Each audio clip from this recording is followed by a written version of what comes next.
Salut à tous, bienvenue dans l'antre, on reste dans du compact aujourd'hui avec le M45 XS de chez Ares, une réplique assez atypique. C'est parti.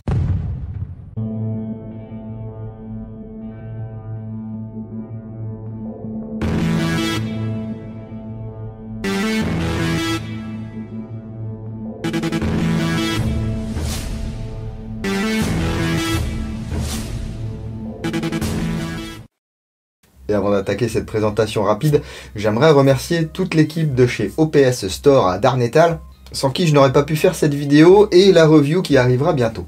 Cette réplique est disponible chez eux pour 399,90 €, c'est psychologique, ça fait pas 400 €, donc allez-y, achetez, achetez, achetez, achetez. Quoi? Placement de produit? Pub? Argent? Ouais, si on peut plus déconner. Vous êtes familier désormais, je pense, avec la marque Ares et la sous-marque, on va dire la déclinaison Amoeba, toutes les répliques Amoeba qui ont eu vraiment un franc succès. Vous savez, ces répliques sur base AR15 avec la gearbox programmable EFCS et le micro switch de détente qui étaient vendus aux alentours de 200 € au départ, les petits machins Honey Badgers et tout ça. Ensuite, il y a eu la gamme Amoeba Pro avec les garde-mains Octarms, etc. qui étaient un petit peu plus chers. Bref, de toute façon, ces gearbox EFCS sont utilisés dans tout un tas de répliques. Donc ici, le Rapax de chez Secutor. C'est normal, c'est une collaboration entre Ares et Secutor. Puisque là, rien d'anormal. Ce M45 XS, le voici, il est livré dans une boîte très compacte, car c'est une réplique compacte. Ici avec un dessin taille 1 de ce qu'il y a dans la boîte, c'est-à-dire la réplique de chargeur. D'ailleurs, je me demande si je vous dis pas une petite bêtise, parce que ici, c'est bien Ares, hein, c'est pas Amoeba. Je crois que je me suis laissé emporter parce que justement, ils ont utilisé la poignée slim de la gamme Amoeba. Enfin, que ce soit Ares, Amoeba, c'est le même assembleur. Hein. Donc vous pouvez interchanger les noms, parce que de toute façon, Amoeba, c'est Ares. Voilà. Mais Ares, ce n'est pas Amoeba. C'est clair là ou non? C'est pas clair. Alors, voyons voir ce qu'il y a dans cette boîte. Eh bien, déjà, la petite fiche légale, voilà, pour la France. Avec tout ce qu'il faut faire et ne pas faire avec une réplique d'Airsoft. Faire, prendre du bon temps, tirer dans son jardin, tirer sur cible. Ne pas faire, aller sur la voie publique, tirer sur des voitures ou des gens dans la rue, essayer de braquer un commerce avec une réplique. Lorsqu'un membre de force de l'ordre vous aura mis une doublette, ça vous passera peut-être l'envie de faire des conneries avec ces répliques d'Airsoft. Ensuite, on va retrouver un BB loader. Hop là. 90, 100 billes, enfin là, il est peut-être un petit peu plus volumineux, j'ai l'impression. Avec un adaptateur ici, qu'on peut plier et déplier. BB loader 170. Oui, bah effectivement, c'est pas 90 ni 100, c'est 170 billes hein, dans ce BB loader. Ah, il y a un petit carton ici. Ah, ça, je pense c'est peut-être pour les boutiques, pour mettre sous le présentoir de la réplique. Vous voyez, ici, on retrouve les caractéristiques techniques de ce M45.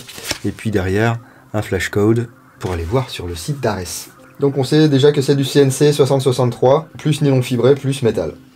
Ensuite, on retrouve un chargeur mid-cap 55 billes. Chargeur court, voilà, calibre 45. Oh, c'est bizarre, hein? Voilà. Un chargeur long, 125 billes. Également type 45. Voilà. Les chargeurs 55 billes sont disponibles au prix de 12,90 €. Les chargeurs 125 billes au prix de 24,90 € pièce. Et puis ici, j'en ai profité pour me procurer le drum. Oui, il y a un drum. Voilà. 1300 billes. Qui lui est à 54,90 €. On le regardera tout à l'heure ce petit drame. Tout est enchâssé dans du carton-pâte qui est certainement mâché et puis craché dans un moule et ensuite chauffé peut-être pour donner une certaine dureté. Hop. La réplique, ici avec son étiquette de contrôle. Donc voici le M45 XS de chez Ares. Il existe en noir, il existe également en beige. Voilà, c'est vraiment super compact. Franchement, plus compact, c'est un PA quoi. Ça mesure entre 358 et 522 mm et ça pèse 2,3 kg. Donc poids plume. Hein. Effectivement, il y a une grosse différence de taille parce que la crosse est rabattable. Ça change tout de suite tout. Hein. Attendez un instant. Je suis pas un pro de la télé, mais je crois que je vais faire un truc quand même. Voilà, je me dis que si moi sur le retour je vois à peine la réplique, c'est peut-être mieux de mettre un t-shirt pas noir. Donc je vous le disais, réplique dispo en noir ou en beige. Il existe également des modèles un peu différents, avec un corps polymère et une crosse différente, qui sortent à 249 € me semble-t-il. Donc voilà pour le look de ce M45. Vous voyez, c'est une base DR15, mais avec un puits de chargeur pour accueillir ces chargeurs type 45 ACP. C'est la mode, hein. Il y a eu la RP9, il y a eu les séries de chez Classic Army, enfin il y a plein de marques qui font ce genre de trucs. Et bien Ares s'est dit pourquoi pas nous. Donc ils ont repris les bases de ce qu'ils savaient faire pour nous proposer ce M45. Donc c'est un receveur supérieur, un receveur inférieur en alu. On va retrouver quelques marquages sur cette réplique. Voilà, ici. Comme vous pouvez le voir, le sélecteur de tir 3 positions est ambidextre.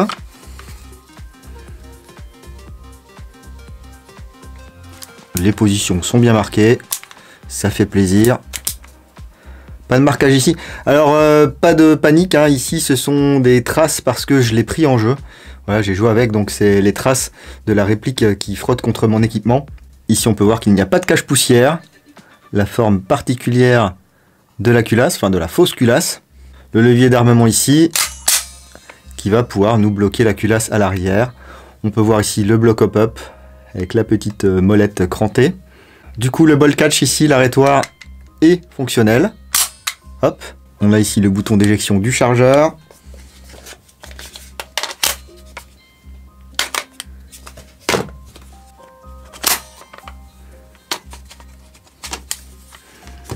La poignée justement Amoeba, je vous le disais en début de vidéo, poignée slim, donc avec le moteur slim à l'intérieur. Ça permet d'avoir une poignée qui fait les dimensions d'une vraie poignée type M4. Vous voyez, elle est beaucoup moins inclinée celle-ci. Au final, j'aime à peu près bien la position de tir, ça m'a pas gêné en jeu en tout cas. On a une crosse également ici type Amoeba. Voilà, c'est écrit dessus.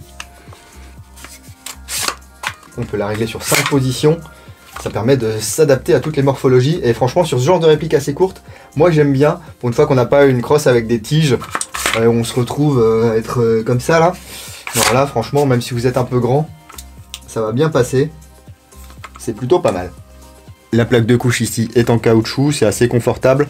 On va avoir des emplacements ici pour glisser des sangles si on veut, mais on a également un anneau de sangle ici sur la droite, pas d'anneau sur la gauche, c'est bizarre hein.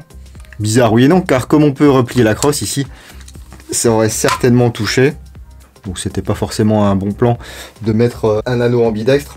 Là vous pouvez voir les connexions électriques. Effectivement on va pas pouvoir tirer si la crosse est pliée. Alors j'ai vu des gens râler sur internet à propos de ça. Ils font partie certainement des 4 personnes au monde qui jouent comme ça à l'airsoft. Disons que c'est une solution qui permet d'éviter que les fils passent ici dans les pivots. Et bon souvent c'est pas forcément très viable. La batterie va venir s'insérer dans le tube de crosse. Ici, voilà, on a la prise Tamiya Mini ici. Le pontet a une forme assez spécifique ici, et là vous allez vraiment avoir beaucoup de place. Donc si vous utilisez des gants, ça ne posera pas de problème. Et puis regardez le profil de cette queue de détente là. Alors on aime, on n'aime pas. Moi je dois dire que je suis pas super fan de ce design. Mais bien sûr, Ares nous proposera beaucoup de pièces détachées pour ce M45. On va passer à l'avant de la réplique maintenant avec ce tout petit garde-main. C'est la version la plus courte qui existe. Hein. Des versions plus longues seront disponibles très bientôt. Enfin, c'est peut-être déjà disponible au moment où je vous parle, mais pas forcément en France. Avec ici un protège-filetage. Et attention, rangez vos silencieux, car là, il s'agit d'un filetage de 16 mm horaire. Donc, tout ce qui est silencieux, type MK23, etc., ça va passer. Alors attention, moi j'ai essayé de mettre un silencieux type MK23 en même temps que je perdais ma gorge. Le problème qu'il va y avoir, c'est que comme la bille sort très très vite, si vous ne mettez pas un canon plus long, vous allez pouvoir taper dans la mousse du silencieux et c'est pas terrible parce que vos trajectoires sont vraiment dégueulasses. Donc on va avoir un rail ici 3, 6, 9 et 12 heures. Voilà. Ici ils ont allégé un petit peu en enlevant un peu de matière. Il y a bien entendu un Picatinny sur le receveur supérieur, sur lesquels ils ont posé leurs petits organes de visée ici, qui sont des organes flip-up en plastique, voilà, qui équipent la plupart des répliques type ARS, Amoeba, etc. Ce qui est sympa, c'est qu'il n'y a pas forcément besoin d'outils. Ici, par exemple, pour régler la hauteur du cran de mire, c'est une petite molette. Alors, soit il faut des ongles, soit il faut un petit tournevis, on va dire, mais il n'y a pas besoin de la clé spécifique. À l'arrière, ici, on va avoir un œilleton avec 2 pip sights. Alors c'est super balèze, enfin il se rabat hein, celui-ci. Mais là j'ai peur de me péter un ongle. Et ce petit pip sight il va pouvoir être réglé ici en dérive grâce à cette molette. Une molette assez ferme, hein, il faut le dire. Et en parlant de fermeté, les ressorts sont relativement fermes. Ils vont pouvoir se plier en jeu. Moi, je vous avoue que j'ai joué sans optique et j'ai pas eu de soucis. Pourtant, je suis passé dans les buissons, etc. Ça a tenu le coup. Hein. Niveau look global, eh bien, vous aurez le choix. Soit ici, avec le chargeur court, soit avec le chargeur long. Voilà. Donc, on est sur des trucs ici qui sont sur le même marché que les RP9, qui était un vrai succès. Et si, il y a quelques années, 2 ans de ça, je dirais, vous avez acheté une espèce de Chris Vector de chez la marque Coyote, vous avez peut-être des chargeurs longs et des chargeurs courts pour ce Chris. Vous voyez, c'était beau, hein, ils avaient même mis les marquages Glock et tout. C'est-à-dire, tant qu'être dans la contrefaçon, autant y aller jusqu'au bout. Et bien, ces chargeurs sont compatibles avec le M45. Voilà. Et puis, ça file, hein, je vous le confirme, hein, je suis allé en partie avec. Alors, ça change encore un petit peu le look. Vous pouvez enlever ici cette partie si vous voulez. Moi, ça m'a permis de ne pas avoir à racheter des chargeurs mid-cap. Et puis, si vous avez vraiment peur de manquer, il y a le drum que j'ai ici. Je vous le disais en début de vidéo, c'est vendu 54,90 €. Le voici. On va pouvoir insérer les billes ici jusqu'à 1300. Et ensuite, eh ben, c'est manuel. Voilà. Et là, pour les viandards, on va dire, ça vous permet d'avoir un petit SMG qui a de la capacité. Bon, si vous aimez molleter.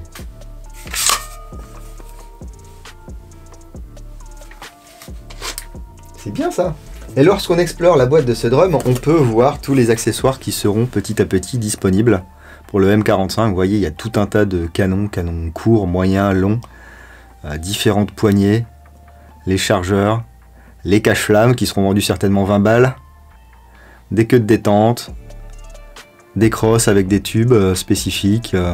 C'est des malins, ils ont fait la même chose avec la gamme des snipes Striker. Vous achetiez la réplique 150 balles et ensuite vous achetiez une crosse à 75, le cache-flamme à 30, le petit levier d'armement à 30 aussi. Et vous vous retrouvez avec un snipe en plastique à 500 balles. Mais ouais, mais ils savent comment on est, franchement. Ils savent que oui, on va vouloir mettre un autre cache-flamme que ce protège-filetage. Ils savent également qu'il y a des gens qui voudront des configurations différentes pour aller jouer en forêt ou en CQB. Ça, c'est parfait pour du CQB. C'est également parfait en forêt. J'ai joué avec en forêt. Je peux vous dire que ça faisait pas les malins en face. Bon, j'ai vu quand même pas mal mon spawn. En plus, il n'y a pas besoin de bricoler. Ici, vous avez une extension. Vous tirez dessus, vous faites une rotation de 45 degrés et ça sort. Vous voyez, vous avez le bloc hop-up ici, tout l'avant. Ça rappelle un petit peu la GEP Transformers. Oh, c'est magnifique ça. Vous faites ce que vous avez à faire. Vous remettez ici, hop, à 45. Donc rail supérieur vers la droite, on appuie, on tourne, on verrouille, et voilà le travail. Je vous parlais de la gearbox, il s'agit d'une gearbox EFCS, c'est-à-dire qu'elle va être programmable grâce au petit boîtier de chez Ares. Voilà, si vous avez ça chez vous déjà, ou si vous voulez l'acheter. Voilà, c'est disponible ça dans toutes les bonnes boutiques, hein. Enfin quand c'est pas en rupture de stock. Mais avant de faire ça, on va déjà voir quel bruit ça fait. Ici je vais utiliser une batterie 11 volts 1, 1300 mAh. Toujours mes fidèles énergie Airsoft. Ouh, c'est très réactif. Vous voyez ici, je tire et j'arrive directement sur le micro switch. Voilà, il n'y a pas de back travel ni rien du tout. Et en full. Ouah, ça claque à mort, hein. Le protège-filetage, il agit comme amplificateur de son. Si vous n'aimez pas les répliques qui font beaucoup de bruit, bah vous mettrez un silencieux. Pour la programmation, c'est très facile. Je vais vous renvoyer vers la vidéo du Secutor Rapax, où je vous ai fait un truc en détail. Donc si je vous montre quand même en gros, hein, le boîtier ici se branche entre la réplique et la batterie. Dans un premier temps, on ne branche pas la batterie. On va sélectionner ici NIMH ou LiPo 2 ou 3 éléments. Ici c'est une 11 volts 1, donc je choisis 3 éléments. Je branche ma batterie. Voilà. Donc ici je suis en safe semi-semi. Pour changer, il suffit simplement ici de faire switcher le switch. Et je peux programmer safe semi-auto safe semi, burst de 3, safe burst de 3, auto, et safe semi. On va faire ça, hop, safe semi, burst de 3. Je valide, je débranche le boîtier, je rebranche la batterie, et le tour est joué. Et là, je serai en burst de 3. Pratique, non? Alors attention, si vous n'avez pas le boîtier et que ça a été configuré en 11 v 1, il y a un abonné qui m'a contacté récemment pour me dire oui, on l'a configuré en 11 v 1, mais moi j'ai qu'une 7 v 4 et ça fonctionne pas très bien. C'est normal, vous avez une protection de batterie sur ces gearbox. Donc si ça a été configuré en 11.1 et que vous vous ramenez avec une 7.4, ça fonctionne beaucoup moins bien parce que forcément, si vous avez que 8 volts et des bananes dans votre batterie là, il va détecter que votre batterie est à plat étant donné que vous l'avez mis en protection 11 v 1. Donc là vous voyez, il ne se passe absolument rien si je mets ma batterie 7 v 4. Là il faut que je reconfigure, donc en branchant mon boîtier, en me mettant ici sur To Cell Lipoli. Voilà. Tiens, je vais me mettre en safe semi.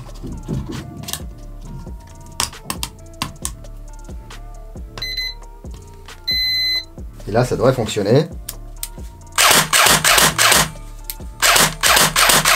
Voilà. Par contre là, vu que je suis configuré en 7 v 4, je peux utiliser une 11 v 1, mais le taux de décharge maximal sera celui d'une 7 v 4, ce qui fait que vous allez pouvoir cramer votre 11 v 1 ici.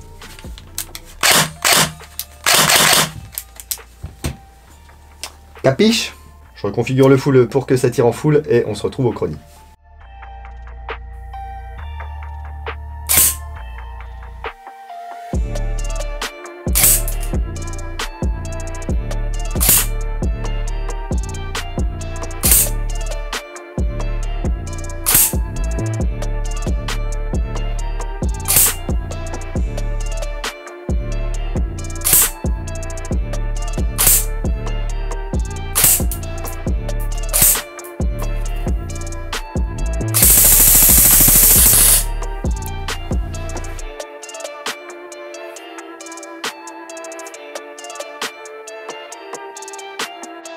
Voilà, alors pour les données, il faut rester un peu prudent. Vous voyez, il y a des billes qui sortent à 371 ou des trucs comme ça.